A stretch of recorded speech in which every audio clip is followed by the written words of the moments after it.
Director, good morning. This is a week that a lot of Alaskans are paying attention to. Monday was the day that we recognize the missing, murdered Indigenous women and girls Awareness Day. I've just been going through the morning clips. Well, you've been testifying, of course, but this morning, and there's accounts in Anchorage and Juneau and Fairbanks and marches in Nome, all recounting very painful stories that families have endured of their family members that have gone missing. Law enforcement just was not present for a host of different reasons. You and I talked about this prior to your confirmation. And it's something that I have been working on for a period of years now. We've made some good progress under the first Trump administration. There was a focus called Operation Lady Justice, and now I'm pleased to see that we have this expanded to what you're calling Operation Not Forgotten, to look into unresolved violent crimes in Indian country, including cases involving missing, murdered Indigenous persons. I'm looking critically at the budget here and wondering if you can share with me how the budget request, or what we have of it at this point in time, will support this expansion of Operation Not Forgotten.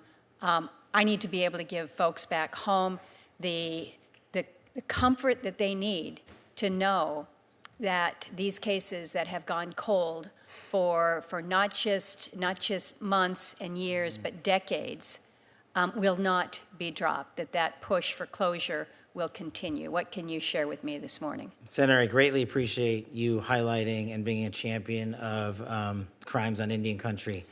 And just this week, I was the first FBI director in U.S. history to sit down at the Department of Interior with the tribal leaders at the stat level. And I also met privately with the parents of Emily Pike, who was tragically butchered on a reservation in Arizona.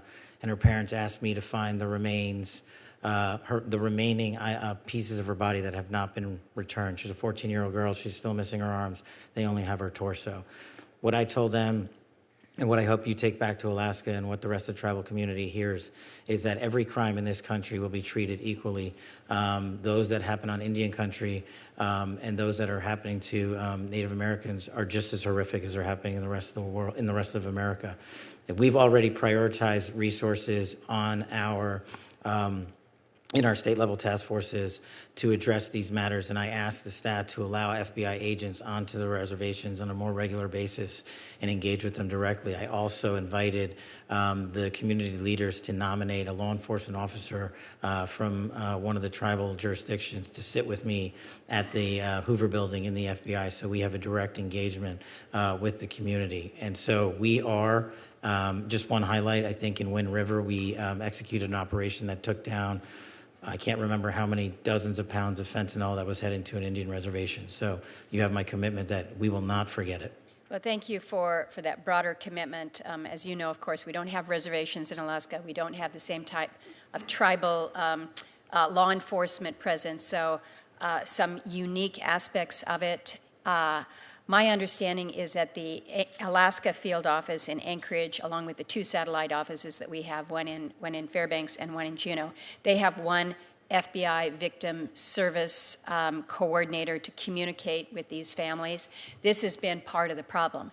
It's radio silence out of the agency. They don't know whether a case is being pursued. They hear nothing. So I would ask that you look, as you're looking at your budget, to make sure that the FBI does include support for victim service coordinators on this. It's a gap that is missing right now. Very quickly, we also talked about the fentanyl crisis in Alaska.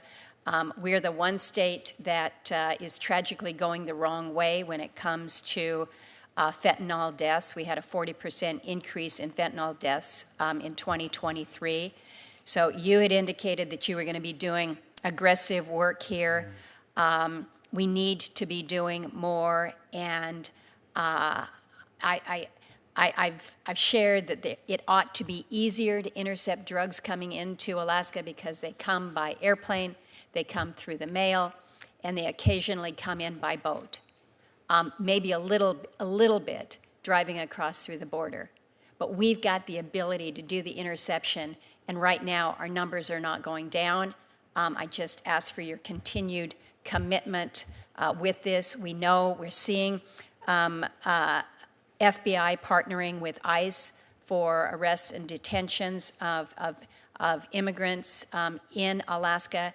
Folks are asking me, they're saying, are we using FBI resources, redirecting them from the fentanyl crisis to perhaps pursuing those who have been targeted immigrants, even though they're not violent criminals? So I'd love to have further conversation with you on some of these Alaska specifics, but we got to start turning that corner on fentanyl. Yes, ma'am, and I think you know this, and we're sending a Plus Up to Alaska in part of this movement out to the field, and we'll look to address those specific issues, and I will work with you in your office to make sure that Alaska is not forgotten and that we emphasize it. Appreciate it. Thank you very much. Senator Peters. Thank you, Mr. Chairman.